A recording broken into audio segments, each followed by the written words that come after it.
Hello there, welcome to Star Wars Timeline. Today's book review is the canon novel Star Wars Brotherhood. It's written by Mike Chen with awesome cover artwork by Racero. It was published in May of 2022. Before we get into the book, I quickly wanted to shout out to its artist. Racero did a beautiful job and gave this book a very retro style. It gave me an impression of this early 2000s series called Star Wars Jedi Apprentice, which features the adventures of Qui-Gon Jinn and younger Obi-Wan Kenobi. So I really enjoyed this little callback here. I think it was a very conscious effort on Del Rey's behalf, and they accomplished it beautifully. Now, the story takes place 22 years before Battle of Yavin, or for those of you guys who watch the prequels, obviously know your Star Wars, it takes immediately after Episode 2 and 3 years before Revenge of the Sith.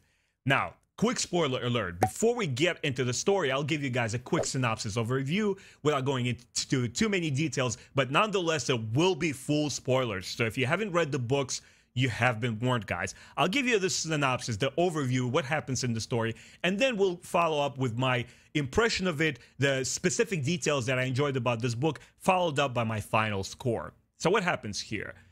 There's a terrorist attack on CANON Neimoidia, which is a native home planet of these Neimoidians, the Nute Gunray and these sub-characters that we see in Star Wars prequels. And Republic sends its investigator, their Jedi, Obi-Wan Kenobi, because obviously he just made it to the Jedi Council. He became a member. He's very well-spoken, and he has a lot of experience. So he goes there to investigate. And he's thrown in this thick political intrigue. He understands that these outside forces at play, they try to pit the Neimoidian culture versus the Republic versus the Separatists, and there's some dark hand at play here that he can't quite figure out in the beginning. So a lot of the novel really feels like a Star Wars detective story rather than this epic scope action kind of storyline.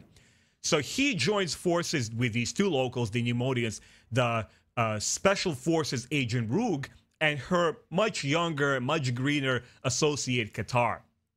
And Kenobi makes a very disturbing discovery that links and implicates the Republic in this devastating, horrible attack. But he knows it's not a full picture, and he tries to further investigate. On the other side, Count Dooku sends his private investigator from the Separatist sides because he needs it to be impartial, so to speak. And we see this observer being no other than Asajj Ventress. And I believe this is the first canonical representation where Obi-Wan Kenobi and Anakin encounter this character. So Kenobi actually escapes because he still tries to get to the bottom of things and find out what happens there. Kenobi is not fully prepared to reveal this information to Rogue and her co-worker Qatar, so he withholds information to get to the bottom of this. Of course, he's captured and he's framed for withholding the truth and obstructing justice, and Neimoidians want to sentence him. He's framed for indirectly being actually involved with this attack. This is when Anakin and his Padawan and Tau, this Zabrak younger girl, Mil Alibeth, they come to rescue him. They formulate a plan. They get to the prison. They get Kenobi out. And basically, there's a whole thing happening there where they get to the bottom of things. They find out the truth. And they safely back to Coruscant, where Kenobi and Anakin relay the information to the Jedi Council, to Chancellor Palpatine. And the issue seems to be resolved. Again, guys, not going into full details here. That's what the book is there for you to read it. Now, let me review my impression of this. What did I think of this book? First and foremost, I absolutely love the title, Brotherhood, because it's so fitting. There's so many subplots and sub-stories and other sub-characters being involved with our two lead protagonists, Kenobi and Anakin, that the title is very fitting because we bring Qui-Gon Jinn into the fold. We talk about Mace Windu and Yoda, and it basically describes the community of the Jedi, what it means to be a Jedi, what it means to relate to your fellow comrades, and it's just beautifully done here. The thing that struck me the most is the dynamics between Obi-Wan Kenobi and Anakin. Mike Chen understands the heart and soul of these characters. He understands what motivates them. He understands how they think and what they think of one another, actually. And they're dynamics that we see in the prequel films, how they always take jabs at each other. They have these verbal antics that they go through, and as well as Star Wars, the Clone Wars show. And he seamlessly translate their likenesses, right, of Ewan McGregor and Hayden Christensen, but also their personalities and characters into this book. It almost feels like Attack of the Clones 2.0. That's how seamless it is. I almost felt like I'm watching a movie with beloved characters and actors that we saw on screen before. And it was a very interesting plot there where Kenobi begins to suspect Padme's and Anakin's relationship. And as he does so, he sees it in self-reflectively. He looks at himself, and obviously we know that there's a shared past that he has with Duchess Satine. And he says, Now he's looking at Anakin as a person, not necessarily as this, Jedi entity, this student that his master has invested hopes into, and there is this chosen one legacy attached to the Skywalker name. He's looking at a person behind the thing, and he tries to understand him as a young man. That what if Kenobi's and Satine's life was different as well if he didn't follow, Jedi's dogmas to the letter? What if he chose a different path for himself and said, maybe Jedi life is not for me? Or maybe we don't need to follow it word for word so strictly, because that's who his master was. Qui-Gon Jinn was a maverick, and he questioned the Jedi ways the best that he could because he was trying to see the full picture. And I really, really loved how Mike Chen tackled this very human aspect of Anakin Skywalker and the times that Anakin spends with Padme before he goes on to his mission, which is beautifully done. There's, the devil's in the detail, and there's so much nuance here, and it's such a human story that for a moment we forget Anakin the warrior and we see Anakin the lover, and I really, really love that a lot. Now there's also beautifully layered politics in this novel. As I mentioned before, it reads almost like a Star Wars detective story. And Mike Chen rocks it in this domain. When fans ask me, hey, Ben, do you like your politics in Star Wars? I say, of course I do. I like it when it's mature, when there's gravitas there, and when it treats the reader with respect.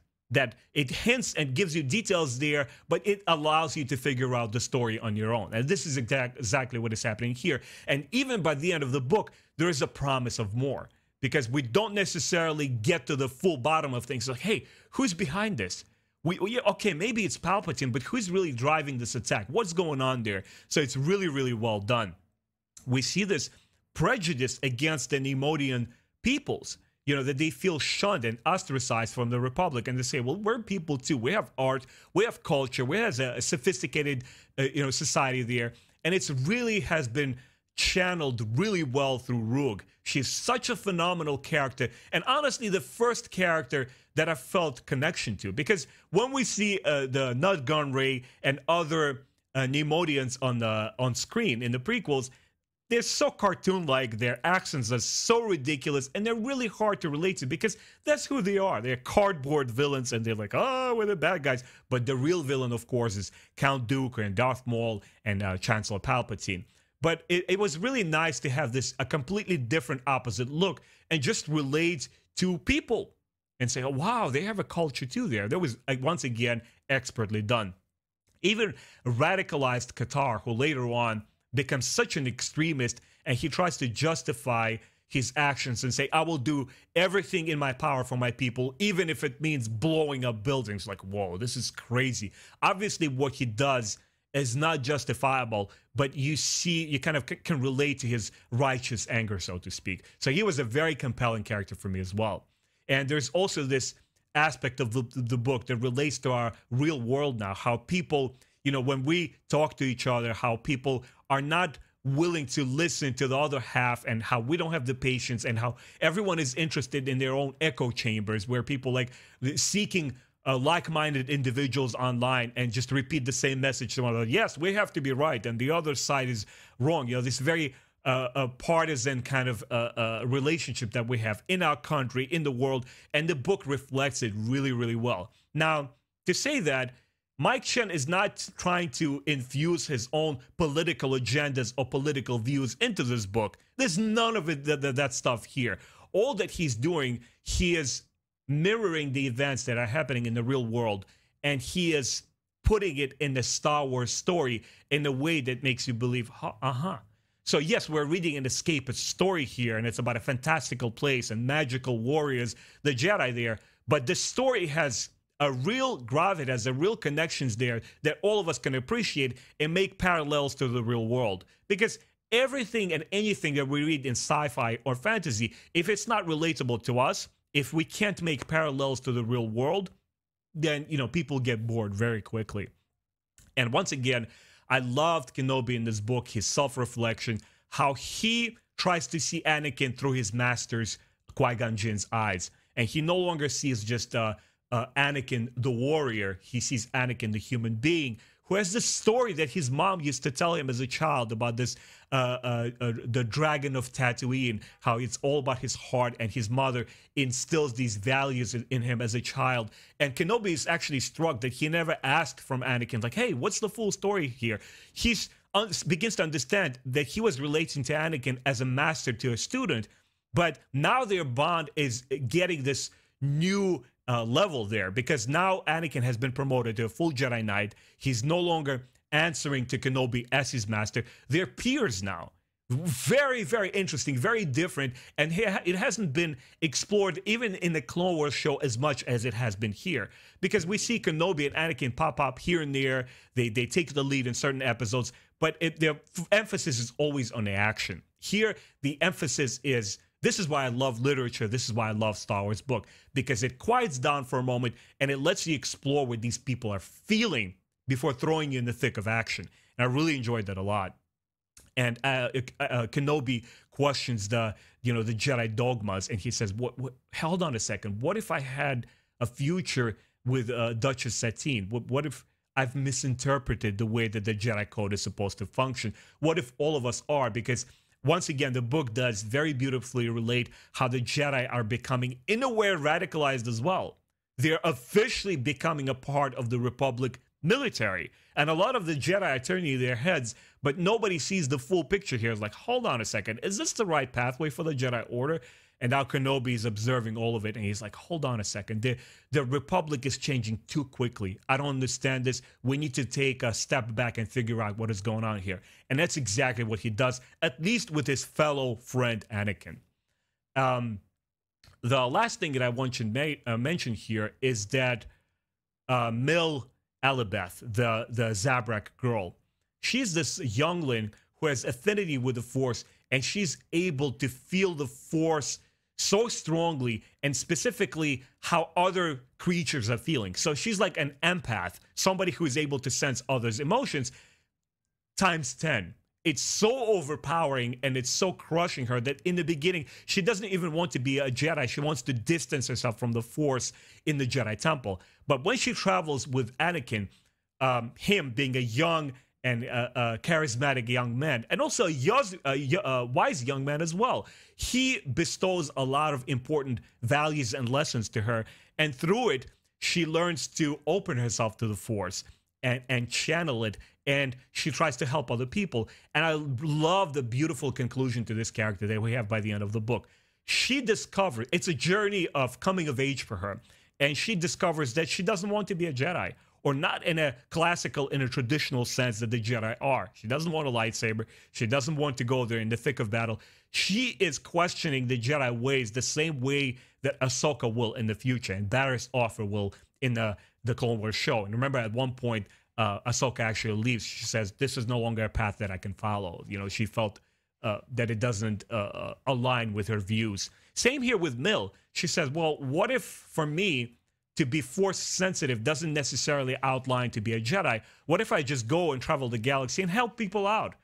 I was like, hold on a second. This has even made me pause for a second and say, wow, it really expands your view on the Jedi Order and what they could be. And what if you actually go to your Jedi Master, Master Yoda or Anakin Skywalker, and tell them, no, I don't want this path. I made it the decision for myself. I'm going to go this separate route. Once again, guys, this book completely blew me away. It doesn't connect with the Kenobi show. It connects a lot more with Star Wars prequel, the Clone Era content. And it's, if this book was written in like 2001, I would not be surprised. It has that vintage Star Wars Legends vibe to it, and I would recommend it to any Legends or Canon fan or any Star Wars fan in general who doesn't even read a lot, if you guys enjoyed your prequels, if you love Anakin Skywalker, Obi-Wan Kenobi, I would highly, highly recommend this book. It is expertly written. It's well balanced. It has enough adventure, thrills, political intrigue, espionage, detective story there, and awesome, awesome characters. So what's my final score for this book? As you have guessed, I'm giving this a 4 out of 4. This is by far one of the best Star Wars books I've read in Star Wars canon and Star Wars overall. This book was basically written for me specifically. It's like it checks all the marks there. Great characters, check. Great storyline, check. Nuance, check. Everything in this novel really works. Once again, I just wanted to say thank you to Mike Chen for writing such a beautiful, beautiful story. Thank you guys for watching this review. If you enjoy my videos, please consider subscribing, hit the like and subscribe to the channel, and I'll see you guys next time. Take care.